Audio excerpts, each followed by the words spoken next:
legal battle is brewing over a mining exploration project in the Boise National Forest. Two local conservation groups argue the project violates environmental laws and threatens clean water supplies for thousands of Idahoans. Jude Binkley joins us in studio with more on the recently filed lawsuit. Jude.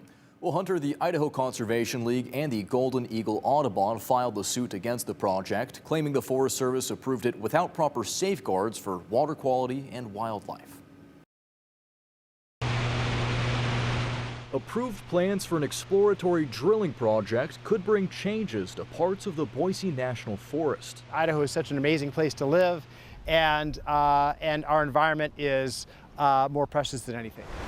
Changes, local conservation groups say, would damage the natural landscape. We think that the Forest Service missed some significant safeguards protecting our water quality and some of our native wildlife and plants.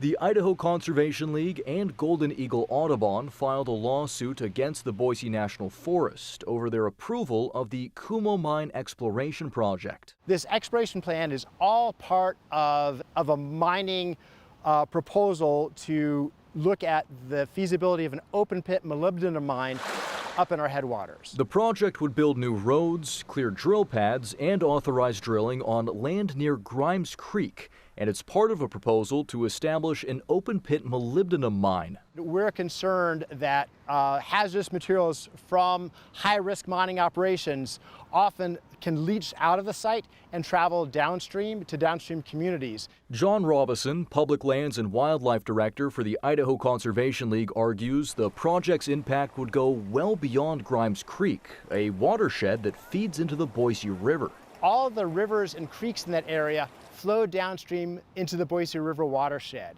And so we're concerned that the Forest Service didn't take as many safeguards as they should in terms of protecting our water quality from exploration mine drilling activities. Concerns have also been raised over the project's impacts to Idaho's native plants, including the rare Sacagawea's bitterroot. Up to a third of the entire population of this rare plant lives within that project area.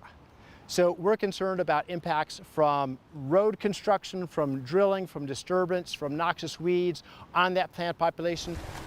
The conservation groups also note that the Boise River watershed provides about 30% of the city's drinking water supply and provides crucial irrigation across the region. There's a lot of interest now in copper and molybdenum and other minerals that we'll be using more and more in the coming decades.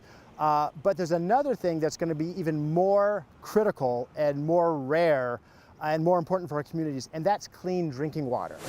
As we're looking to develop mineral resources needed for society, we really want to make sure that we're not putting our drinking water that our families rely on at risk as we do these efforts. Federal court struck down two other variations of this project in 2012 and 2016, saying the Forest Service didn't properly assess potential risks from this proposal. But the Forest Service released a new environmental impact assessment last September, saying the project would have no significant impact to the area. But Hunter, the group say that more than 99% of the 1,200 public comments submitted about that review were actually against this project. Yeah, something that's been lasting quite a while, several years in the making. Thank you, Jude.